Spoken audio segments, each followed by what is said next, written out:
What's going on, everybody? Thank you all so much for tuning in to this segment of Mi Casa Su Casa. And today I do have a very special guest with me. I have back with us Michael Tracey. What's going on, Mike? How you doing? I'm doing good. How are you? Doing pretty well. I'm doing pretty well. So I'm sure you were one of the ones who got this press release from the Tulsi Gabbard campaign. And for those of you who do not know, Tulsi Gabbard put out a press release basically demanding transparency and a revision from the DNC as far as their polling process or their polling selection process is done. Because right now, well, it appears that every other poll in the country thinks that Tulsi is qualified for the second debate, except for the polls that the DNC has collected. Now, I do want to give you a quick rundown of the press release before we get into the nitty gritty. So basically, it demands that we revise a list of the polls. It cites the numerous irregularities in the polling selection and the timing of those polls to assure transparency and fairness. Tulsi exceeded 2% in 26 polls so far since the debate. And only two of those polls, unfortunately, were certified by the DNC.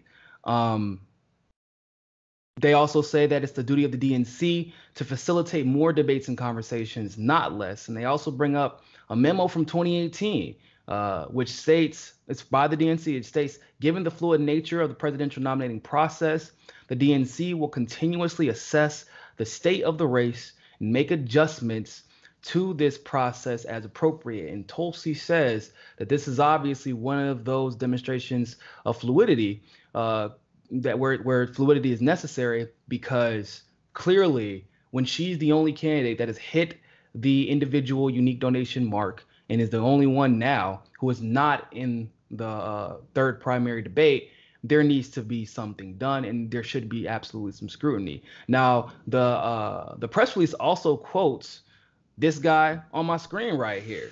It says Tulsi Gabbard is on the verge of being excluded from the next Democratic presidential primary debate on the basis of criteria that appear increasingly absurd. Now, clearly, I think I know what your stance on this is, but what to you? Because you're a pretty skeptical guy just naturally, and you seem to be pretty objective when it comes to things like this. You don't like to jump to conclusions, but you don't like to take anything off the table. So what about this process seems most absurd to you, Mike?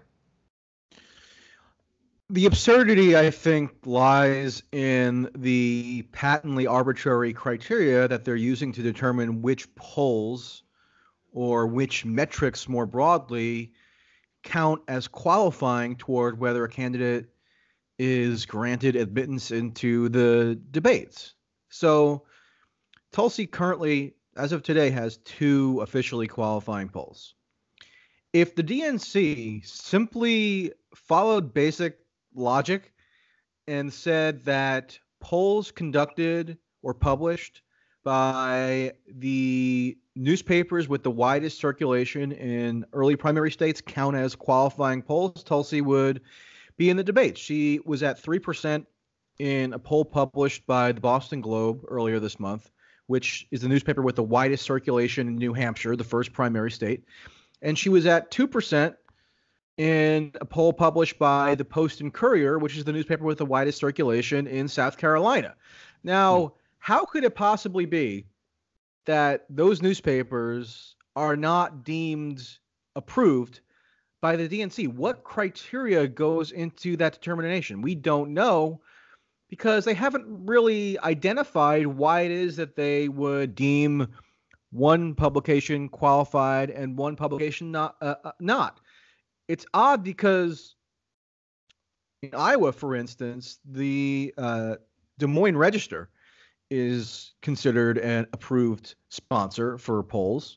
And that makes perfect sense because the Des Moines Register is the biggest newspaper in Iowa and has a reputable polling firm associated with it. But for some weird reason, that doesn't apply to New Hampshire and South Carolina. So I'm not necessarily asserting a concerted conspiracy to prevent her from entering the debate. I don't know that the DNC is necessarily organized enough to even institute that kind of conspiracy, but I do claim that they are instituting criteria that are incredibly arbitrary, and then have the practical effect of excluding somebody on spurious grounds, which is almost just as bad. What I've also said, and I said in that Real Clear Politics piece that was quoted by the press release from the campaign, is that the DNC said when it promulgated this, quote, framework for the process governing the debate inclusion process, this was in December of 2018,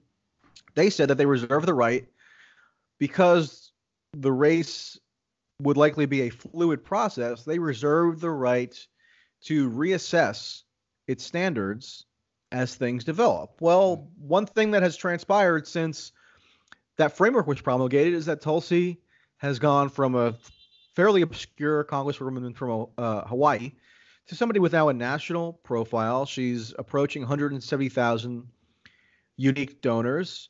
She is at 2% or more in a wide variety of polls, as you mentioned, just not those that are deemed officially, formally qualifying.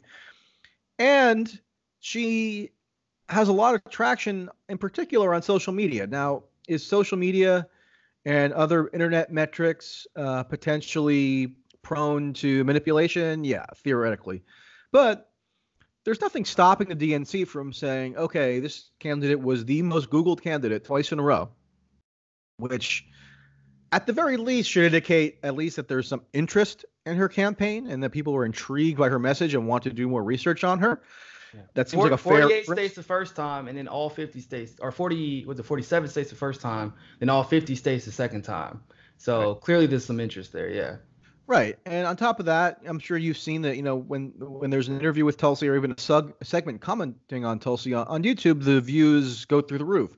Now, I'm not saying that should be dispositive of anything, right? But I'm saying the DNC is well within its rights to make a prudent judgment call here and note that Tulsi, even if she's not considered a front runner, has enough in her favor that there is substantial interest in the public in wanting to hear from her, and yet they're probably going to stick by this absurd criteria that really makes no sense. Another example that I point to in the article is that if you look at polls conducted by YouGov, which is an online polling firm, so there's no issue with whether people are picking up their landline phones, so it's an online-only methodology.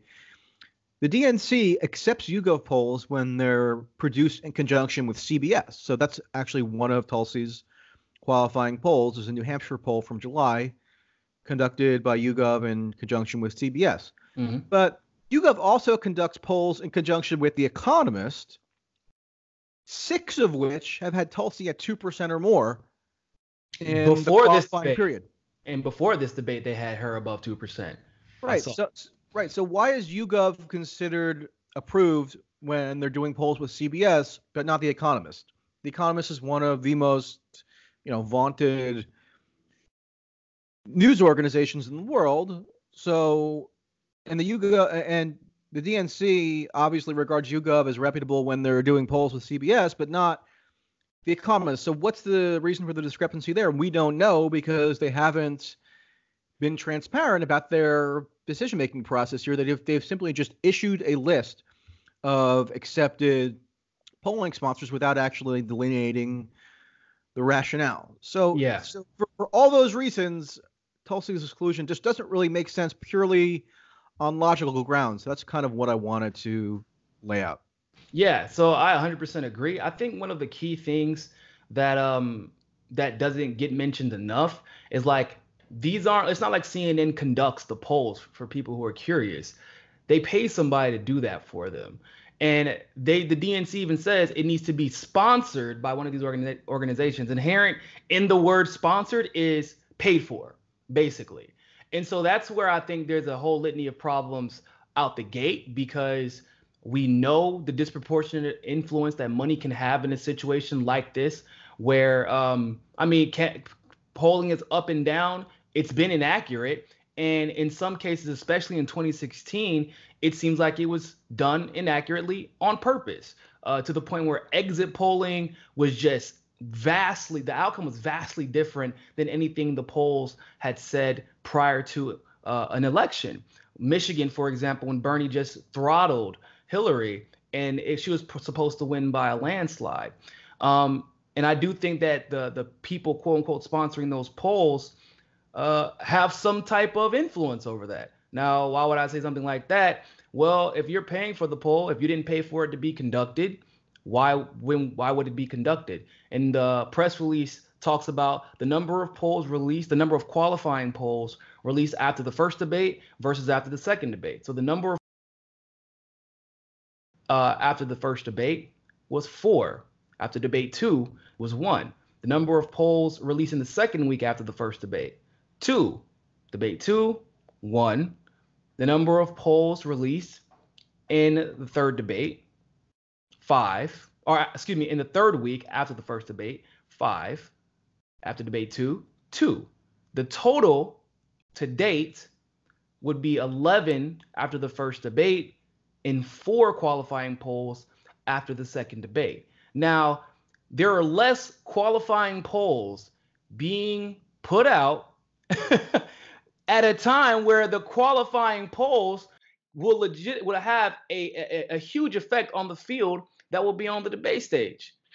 And that's why it's so frivolous, ultimately, to put candidates at the mercy of these polling firms, which have a whole host of business and other reasons for why they would conduct a poll on a given week. I mean, August is generally considered a down period in terms of the news cycle. So if a firm or a media organization has to spend a lot of money on conducting a poll, probably be less inclined to do so in the summer when relatively fewer people are paying attention to news. So they're not going to get as much of also not answering their phones because they're out of the house and things like that. Whatever the case may be. And another thing to highlight is there have been 0 qualifying polls from New Hampshire in over a month. And New Hampshire is Tulsi's best state. That's where she has the highest polling average.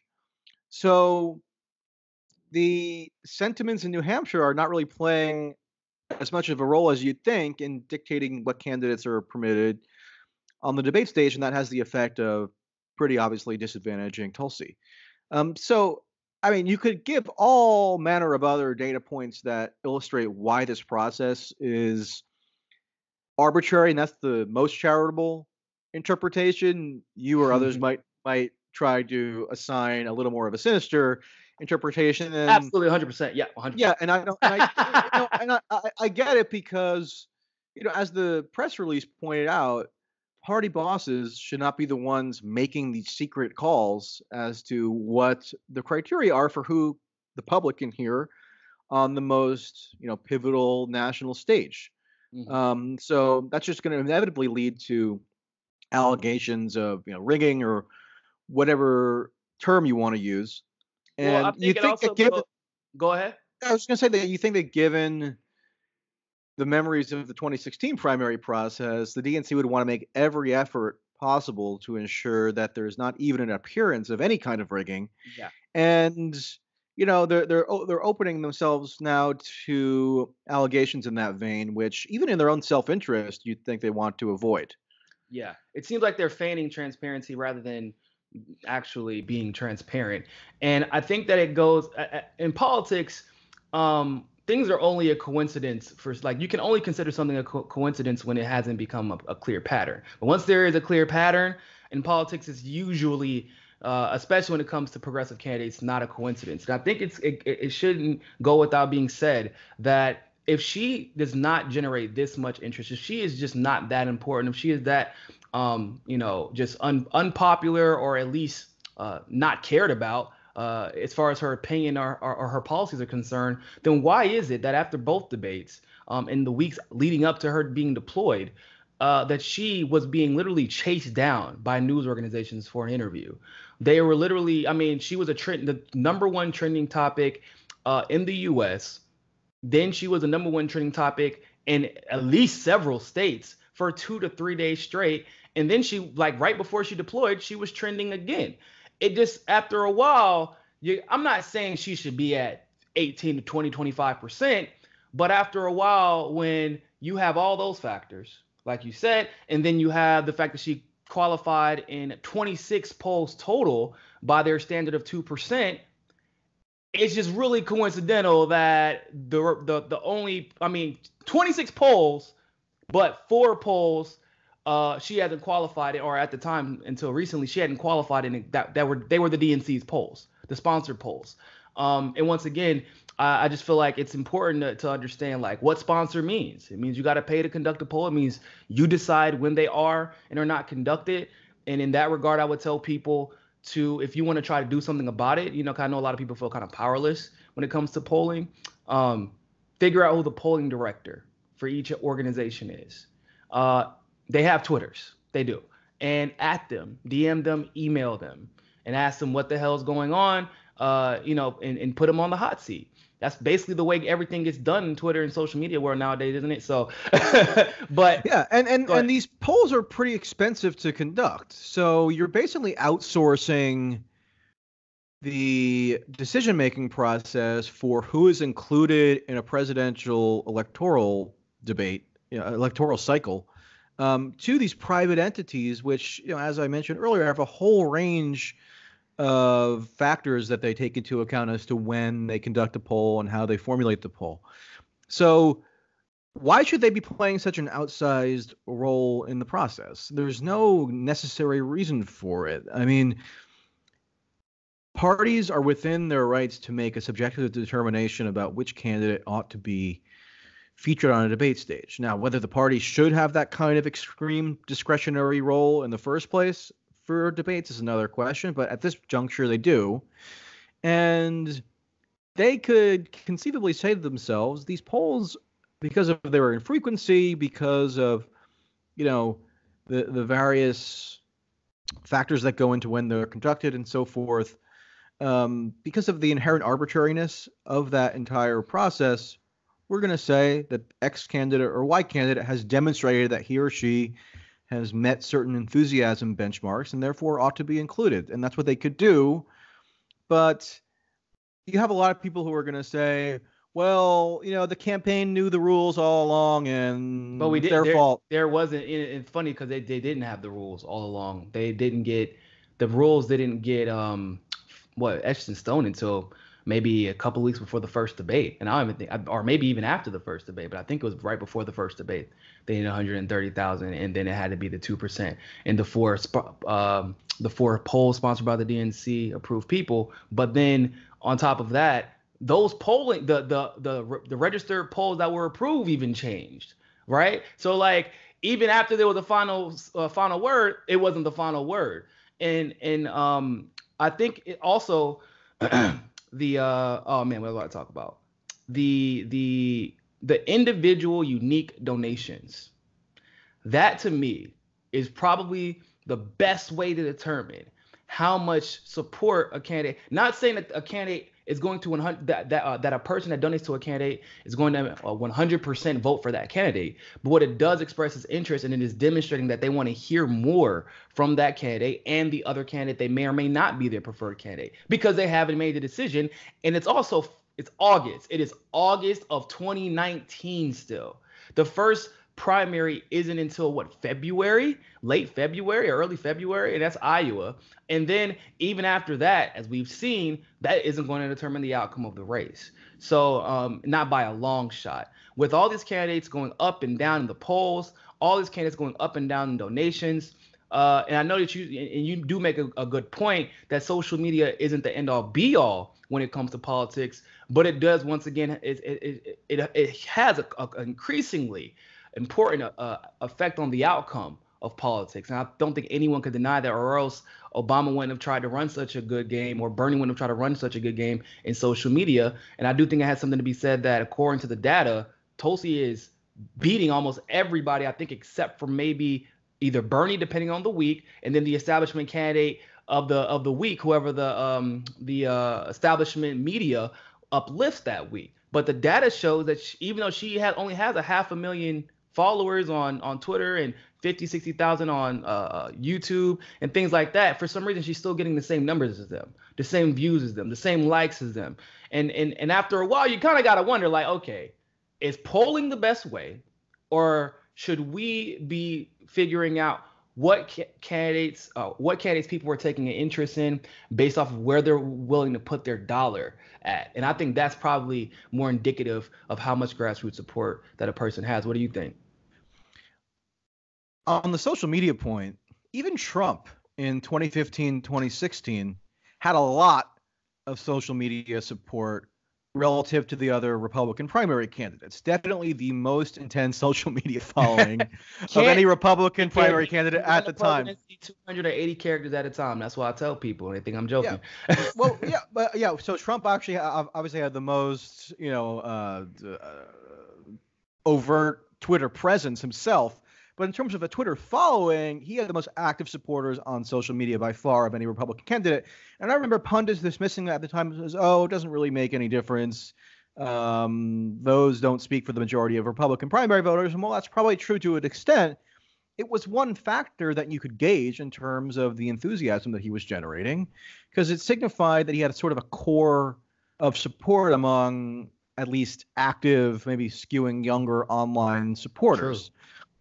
Which I think Fox News and the Republican pundits don't tend to pay attention to. Right. So that was sort of one variable in how he's able to aggregate this kind of weird coalition, which enabled him to win the Republican nomination. And so you'd think that would actually give some insight into why social media activity shouldn't be wholly dismissed anymore, especially because with every passing year, more and more people are on social media. Older people are dying, so it's actually becoming more prominent in political life. But I mean, it's one of the reasons that you see people staunchly advocate against censorship on social media, because it is just basically it's a public forum now, where basically if you don't have a Twitter, if you don't have a Facebook, you're missing half of what your presidential candidate may or may not be talking about. Right. The policy introductions, oftentimes the details of it are put on social media, Twitter, Instagram, on YouTube. The ads. They're saving tons of money in putting ads on YouTube and Twitter and Facebook, rather than spending that trying to compete with other campaigns by putting them on network television. So yeah, really cannot just. The candidates have spent a ton of money on social media advertising. That seems to be, I think, now the biggest source of their advertising spending at this point, or the biggest destination of their advertising spending. Tom Steyer, purely through Facebook ads, which I don't have the exact number in front of me, but he spent millions and millions and millions of dollars, by far more than any other candidate since July when he announced his campaign. That alone enabled him to get the requisite number of donors, where he passed the donor threshold of 130,000 about a week ago, despite almost nobody knowing who he is or caring about him. And he only needs one more poll to qualify for the debate, which is still a possibility because he still have another 6 days or so. So that's another. But on the point of grassroots donations being a better barometer of enthusiasm, I think that's pretty clearly the case, because the whole principle that was supposed to be governing how the DNC conducted this process and determining which candidates were excluded or included in the debates was supposed to be grassroots enthusiasm. They wanted to encourage expressions of grassroots enthusiasm and use that as sort of the key variable in terms of who would get included. Mm-hmm. And the DNC, nonetheless, has chosen to prioritize the polling barometer, which again just gets back to the fundamental arbitrariness. There are polls, as you know, that have a very small sample size, 400 people, 500 people. 250, the Quinnipiac poll. Right. So, I'm not one of these people who is a polling nihilist, right? I know a lot of people online get mad at me when I say, hey, it's a little bit silly to just summarily discount all polls that you don't like. I'm not really on that train necessarily, but if you drill down, if you have a 300 respondent sample size in a poll, that means the difference between 1.4% and 1.5% is like a tiny fraction of a person.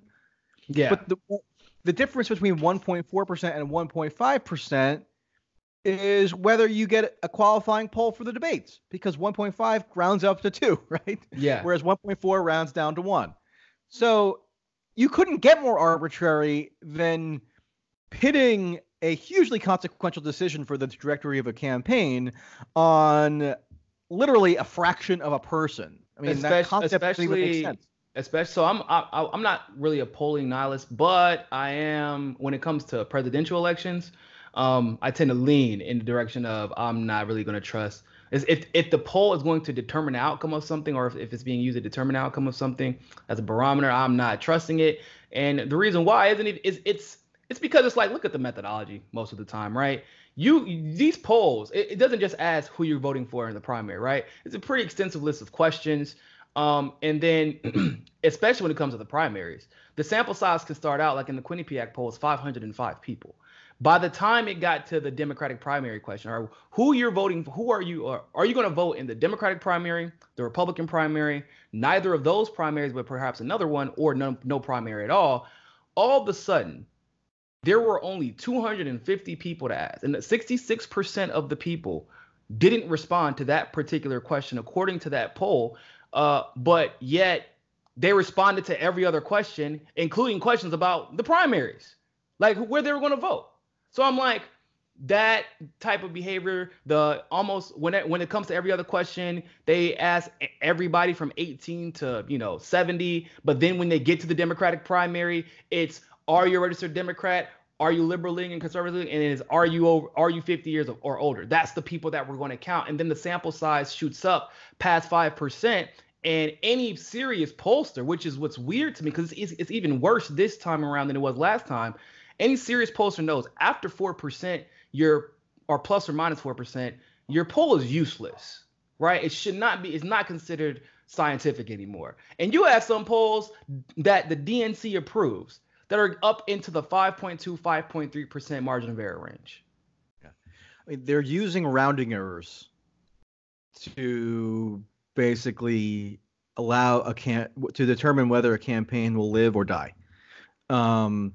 And you could quibble with the various methodological discrepancies in any given poll, right? That's fair game. But the bigger issue is that the DNC has placed such primacy on these polls, given all the questions associated with them, given their imprecision, given that in 25 candidate field, at the peak there were 26 candidates.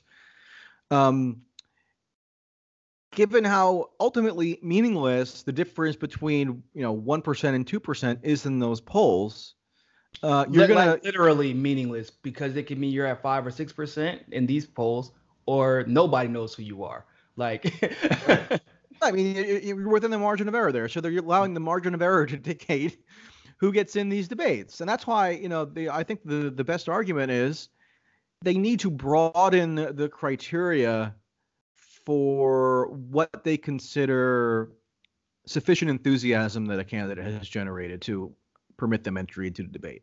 Yeah. Otherwise, people are going to get disillusioned. And there's a lot of crossover between Tulsi and Bernie supporters, but it's not 100%. And this could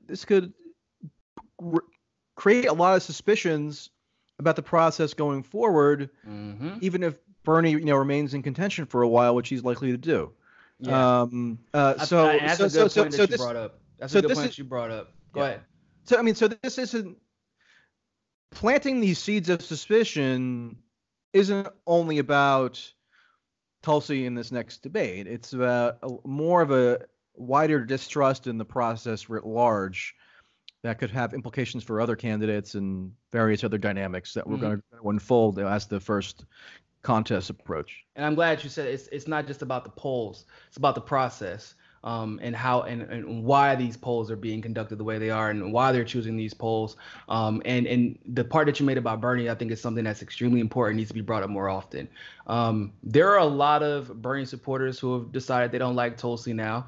And that's fine. It's actually your prerogative. We're in a democracy. It's okay. But here's the problem. We still live in a reality, and we still all have to live with the results. And the majority of us would like either Tulsi or Bernie, if you're a progressive, I'm sure. But here's the problem that a lot of people don't want to acknowledge. If the process is rigged against Bernie or Tulsi, it will eventually get rigged against Bernie. The overarching theme is this is the candidate we don't want, and we believe that we can take her out right now. We can't necessarily do that, but we can start teeing up the idea that Bernie isn't as, despite once again all the raw quantitative numbers, individual donations at over 1 million. The crowd sizes, social media falling, all that. They don't care about that. They will sit there and tell you, like some of the polls have, oh, well, Warren actually outperformed Bernie in that debate, and that's why she's at 21%, and now Bernie has fallen to third in some instances. And that type of manufactured consent will mount, and eventually, if it's our problem now as a common Tulsi supporter, it will be your problem later. And if you speak about it later, people are going to be like, well, I mean, can't call it now, though, because it seems like the only reason you care about it now is you're reacting to you being mistreated rather than the process itself being rigged and democracy being undermined. And so, I even think, Tulsi is clearly the candidate who is most obviously on the threshold in terms of there's every argument in the world for why she ought to be included. But I would even extend that to other candidates. Marianne Williamson has 130,000 plus donors. Mm-hmm. I think that ought to be sufficient for her to be included in the debates. Googled twice as well. Yeah. She has generated a lot of interest. I actually just wrote a column today on Marianne Williamson for the New York Daily News if people are interested. Because I spoke to her about antidepressants. Really? And yeah. I'm sure that was a great conversation with her. Yeah. I mean, it wasn't a long conversation, but it was enough where I got a good quote. Say that last part again. You broke up a little bit. Okay. The conversation with Williamson wasn't particularly long, but it was enough to get me a good quote. So that's all I really needed. But I have to wait long to marry for a good quote. That's for sure.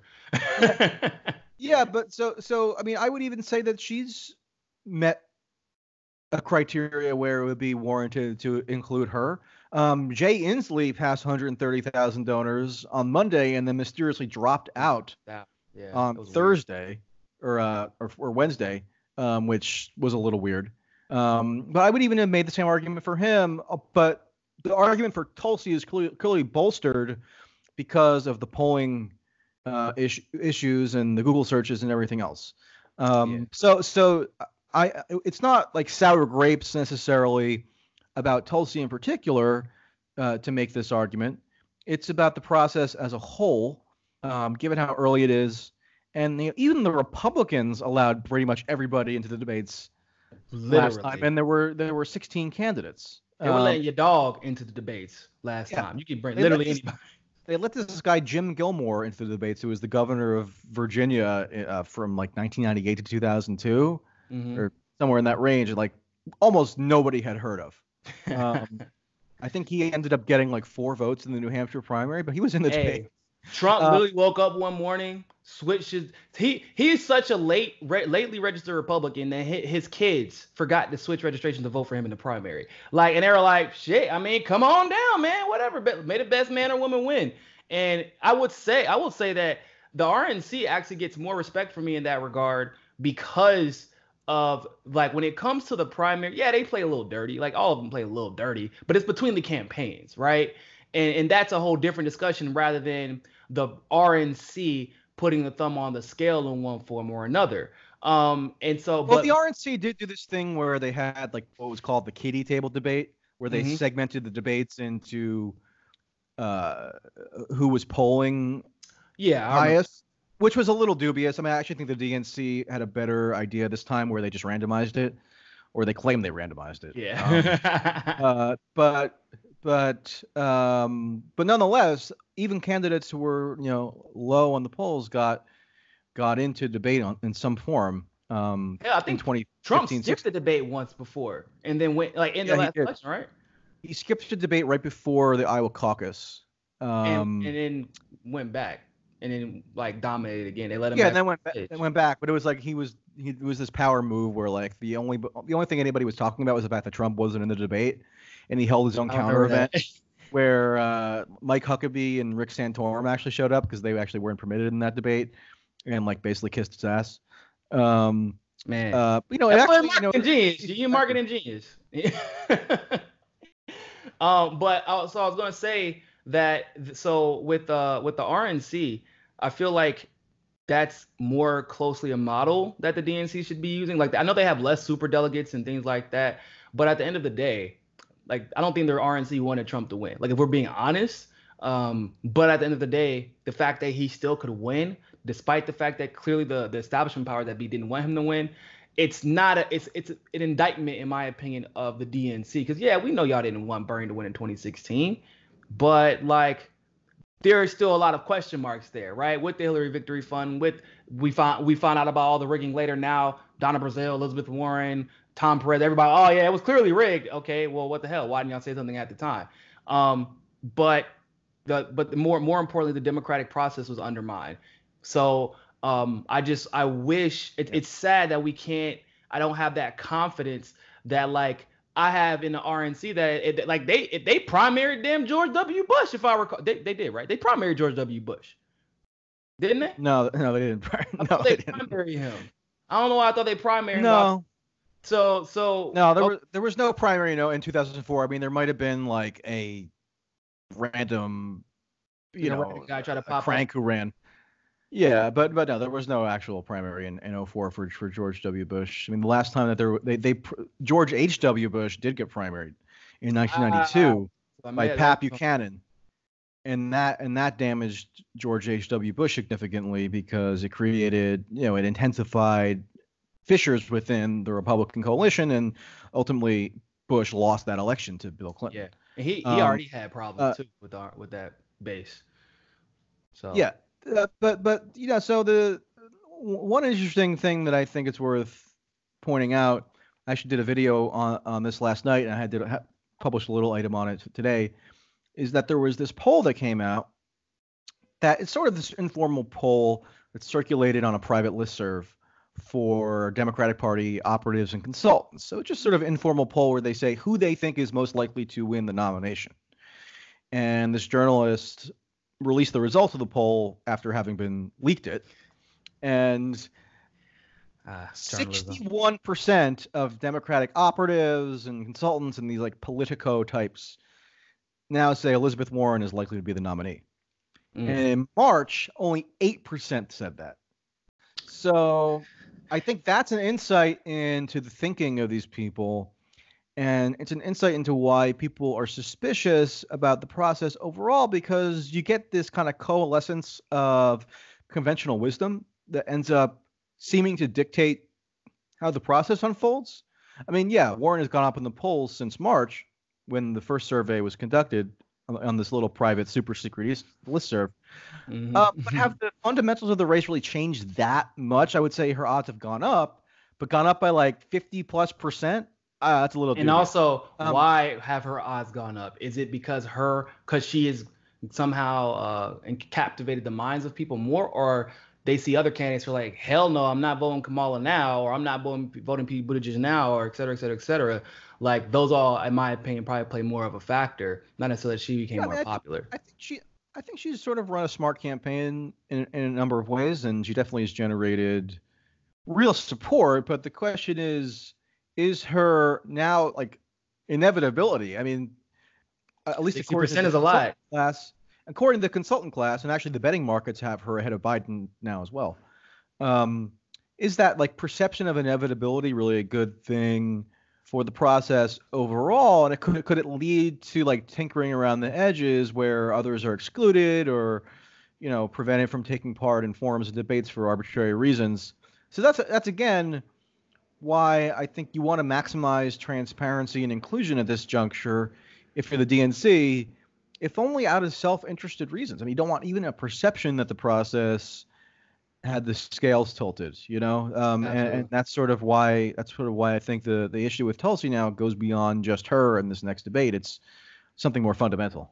Yeah, because especially because if, say, for example, Elizabeth Warren is the nominee, Elizabeth Warren's ledger is not clean amongst progressives. Even still, despite her always being called a progressive by the mainstream, most of her support comes from the upper middle to wealthy white older class of voters. In other words, she has not won progressives back, not enough anyway. And if the people feel that the scales, Tulsi supporters and the people who are on the line, maybe even considering registering Democrat to vote for Tulsi, who would have voted for her in general, if they're disillusioned with the process and disenchanted with the process, and then the Bernie supporters get pissed off again, and there are probably more Bernie supporters now than there were last time. And if they piss him, I mean, this is Bernie's. I mean, I think we can all be honest. This is the last rodeo as far as the presidential nomination is concerned. And if they miss their chance, maybe he'll run in like maybe he'll a campaign in a wheelchair and like when he's 93 or something. Would not put it past him. I would not put it past him. Like, just to even make a point, I could see him doing that, but it would be it would be pretty. I feel like it's obvious to me that there would be a lot of pressure on Warren to bring people together when she has never shown a propensity to do so, especially under pressure like this, right? She ended up causing, I would think, more of a divide in 2016 than actually being useful to Hillary in bringing progressives along with her. So it also would put a lot of pressure on her in that regard. You just, like you said, if this process is not transparent, and then there's a suspect result that seems to be because of the lack of transparency, they're handing Trump an election again, because pretending like this man is not popular, in my opinion, is just silly, because he is. Yeah. The other thing that people who have an affinity for both Tulsi and Bernie, whichever they place ahead of the other, doesn't really matter, is that Bernie is turning 78 years old next month. And when you're 78 years old, you have a heightened risk for health problems. Now, I'm absolutely not wishing any health problems on anybody, right? But I'm just saying it's a possibility that some unknown health issue could arise with a man of that age. And therefore, you'd think you want to have alternatives who you'd also be comfortable with, or at least in the running, or at least influencing the debate, or at least maybe even accumulating delegates. Mm-hmm. So therefore, the logic for Tulsi being in contention makes sense, even if you're dead set on voting for Bernie, because again, it's still a big field. Merely by dint of being in the debate, she has an effect on just the broader discussion, especially on foreign policy. So, I wouldn't look at it as sort of like a mutually exclusive deal here. Absolutely. It's almost like let's say you do support Bernie and Tulsi, but you favor Bernie. What's to stop you from? There's nothing. Having Tulsi in the race doesn't detract from that. If anything, it's sort of like an insurance policy. It absolutely is. If God forbid, something happens to Bernie, which is, not outside of the realm of possibility given his age. Mm-hmm. And God forbid something happened to him at the convention where he needs help, where he needs an endorsement, where there are a lot of people who otherwise actually would not support Bernie, whether there may be libertarian people like the ones in New Hampshire who love Tulsi, that's why the Bernie campaign chose Tulsi to endorse him at the convention. Not just endorse him, but give his nominating speech at the convention. That's the most high-profile surrogate role you can have at a convention. And they chose Tulsi because they thought that she would bring in demographics of voters who may, not be automatic on Bernie, which I think that makes perfect sense. Yeah, David, on a somewhat related note, maybe a little bit morbidly, David Koch died today. Yeah. Who's like, the quasi-libertarian billionaire, net worth $51.5 CNN called him a GOP donor. I'm like, y'all got it messed up. That boy gave money to everybody. He is indiscriminate with his monetary influence. He was a big Republican donor. I mean, he was actually. No, he was, but I'm saying like he's indiscriminate. I don't know that he really gave to many Democrats. I have to check, but like he gave to mostly Republicans for sure. Although it kind of tapered off recently under Trump. But he was a delegate for Mitt Romney in the 2012 convention. I actually saw him at the convention. But the point is, he was diagnosed with cancer like a year and a half ago when he was 78, and he just died today. So I mean, that happens when you're that age. We don't like, he's so super wealthy. 79 is kind of early for a mega billionaire to die. Right. And that's a guy who can afford literally every cutting edge technology imaginable to address his illness. So it's just something to bear in mind. You don't want to be overly morbid about it, I guess, but it's the reality of life. Man, Coke just didn't. He couldn't take this social agenda getting pushed that he's seeing around.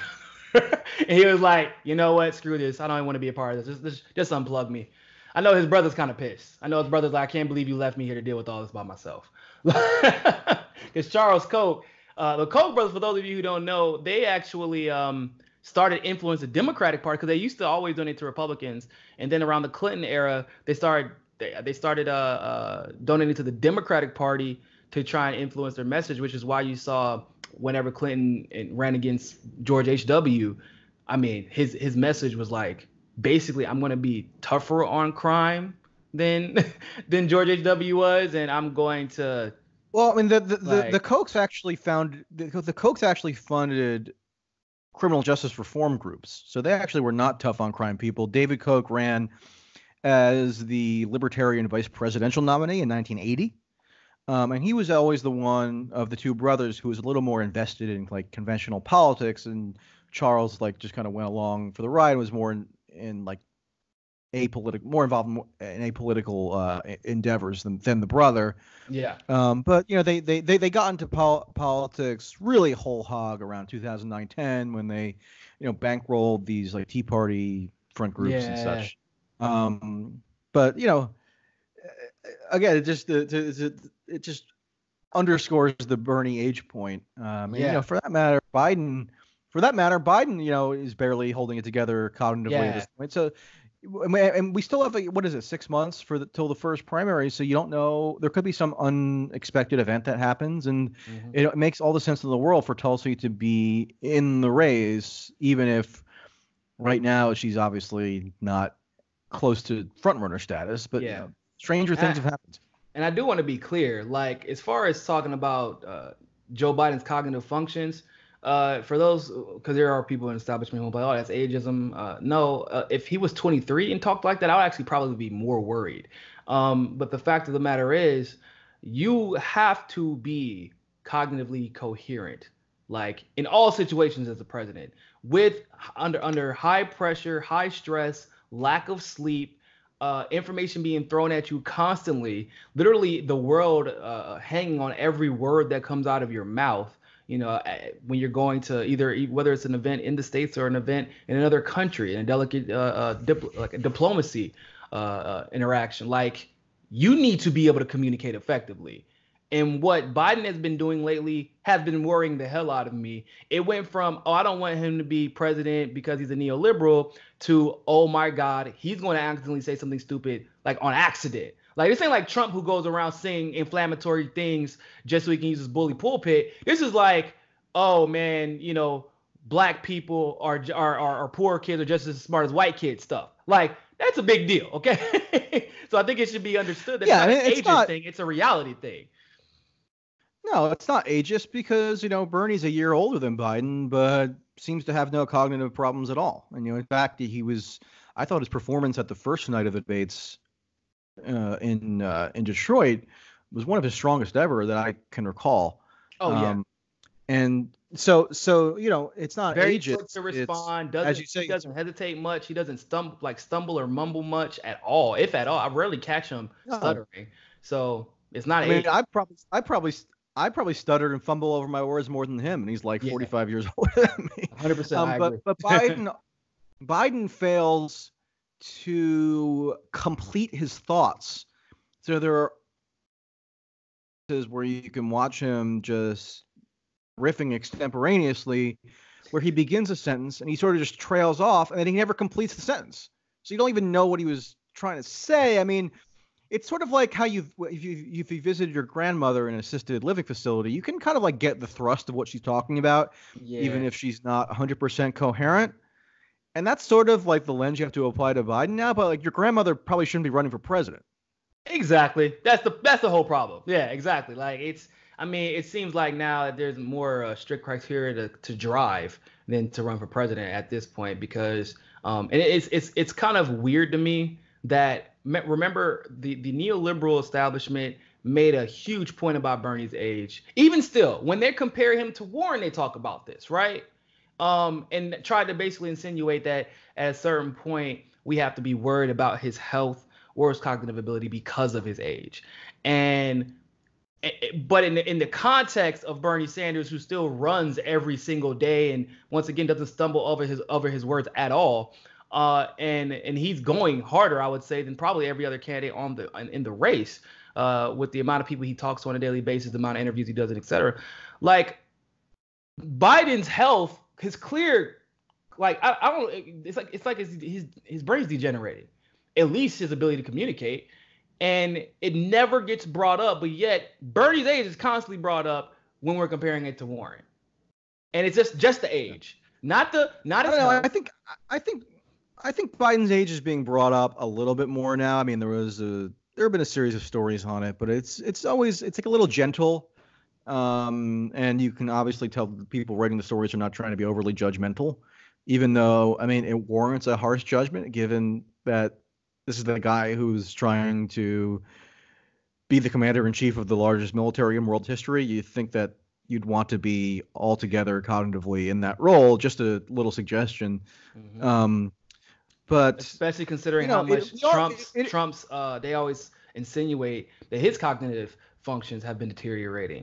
And like it was a popular topic for a while in these same publications and media sources. And and it's a legitimate question to be posed in certain situations. I don't want people to think that I don't think it's legitimate to question that, but there are it's in certain situations, like what we're seeing with Biden, or when people question Hillary's health when she literally passed out of nowhere, like that. When you're running for president of the United States in the most stressful job in the country, these are things we should be considering when we're voting for you, in my humble opinion. Yeah, I mean, we're sort of in an unprecedented situation now where the top 4 people, at least according to the polls, that could win the presidency in 2020 are all over 70. Biden, Sanders, Trump, Warren's and Warren. about to be. She's about to be, yeah. No, Warren turned 70 in June. She did? Okay, so I thought she was 69 yeah. still. Okay. Yeah. So, but that means that we're in a sort of a fluid situation now where the people who are all vying to be the president are at an age where you're much, much more likely to have a health issue that could come on suddenly. You never know. So that's why that kind of reinforces why it makes all the sense in the world for Tulsi to stay in the race, given the unpredictability of that dynamic. 100%. So you don't. Yeah. What you say? John McCain. I was going to say John McCain, when he ran in 2008, he was 68, I think. What? 67. Man, that dude, I thought he was 88. John McCain was like, right. And McCain, everybody thought, oh my God, this is the oldest guy in the world. How could he be running for president? And he's like a spring chicken compared to the people running now. Which is also true. McCain got diagnosed with, fatal, like stage 4 cancer or whatever it was. So if McCain had served 2 full terms, right, he would have been out of office in 2017. In 2017, McCain got diagnosed with stage 4 cancer and he died the following year. So, I mean, those age concerns were actually legitimate with McCain in 2008, Yeah. And so they're legitimate now.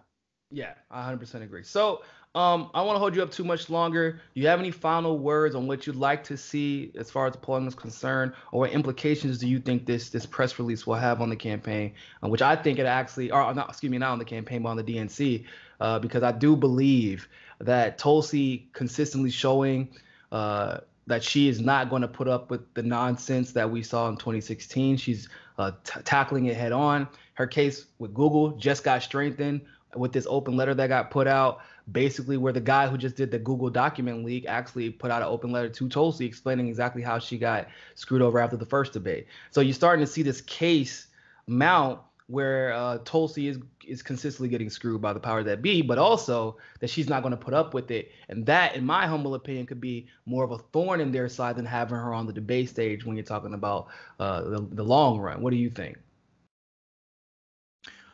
Well, I'm glad the article that I wrote for Real Clear Politics this week got a big response. I think there was sort of a desire out there to have the case for why these standards are so arbitrary and how they're disadvantaging Tulsi just laid out clearly.